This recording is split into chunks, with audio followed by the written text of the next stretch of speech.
I want to talk about one political question, which is both a resource for us and a danger for us. Nearly every movement of resistance now has at its heart the question of democracy. Now, democracy in the modern world is a two-edged sword.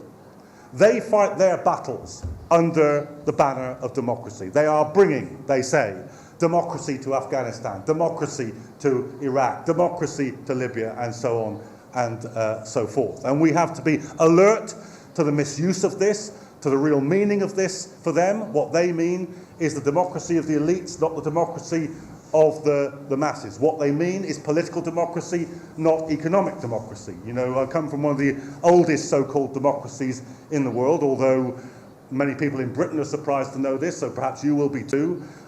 Universal suffrage was only established in Britain when women got the vote in 1928. So British democracy does not date back to the 18th century or to the 17th century. It dates back to 1928. That's when Britain became a democracy. Now, there's a very old phrase in Britain about this, which says that the law in its majesty, I think it was Hilaire Belloc said it, the writer Hilaire Belloc, the law in its majesty guarantees everyone the right to dine at the Ritz or to sleep under Lambeth Bridge. In other words, democracy never takes account of how much money you've got. You can be absolutely equal before the law, you can all have one vote in the election, but some people get to dine at the Ritz and some people are homeless and sleep under Lambeth Bridge. Now, for those two groups of people, democracy means something very different.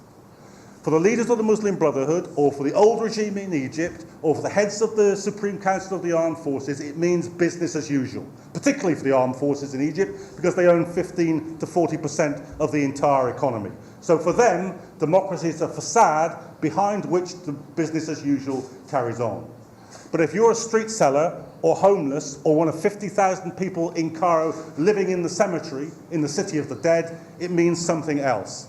It means you have the right to strike. It means you have the right to push for a minimum wage. It means that you have the right to demonstrate. It means the ability to resist. For us, democracy means the ability to resist those with the power, the wealth, and the arms. So we must disassemble their meaning of democracy and institute the social and economic content which it must have for ordinary people. Finally, this. There is no domestic conflict which can be treated as if it's separate from what is happening with modern imperialism. Modern imperialism is a domestic political question. In Britain, how do they justify the wars? They say there are a uniquely barbaric group of people who are in power in Iran, or the Taliban in Afghanistan. These people, they hold a religion, the Islamic religion. This is a feudal religion, it's a backward religion. We've got to go and teach them democracy at the point of a bayonet. That's the argument. But the trouble is, if you demonize Muslims who live in Baghdad or Kabul, you have to do the same to Muslims who live in London or Birmingham or Blackpool or Bolton. And what happens is you introduce the poison of a modern form of racism into domestic politics. If you justify any war on the basis that the foreigners, whoever they might be, are not like us, they don't understand what we understand, they don't understand our ways, they don't speak our language, they don't eat our food, they aren't the same colour as us, you are introducing into domestic politics a poison which divides and rules the domestic forces in that. One of the purposes of war is to divide resistance at home. So there is no struggle against anti-austerity, there's no anti-austerity struggle, there's no economic struggle, which doesn't have to be at the same time an anti-imperial struggle at the same time. Imperialism and neoliberalism are two sides of the same coin.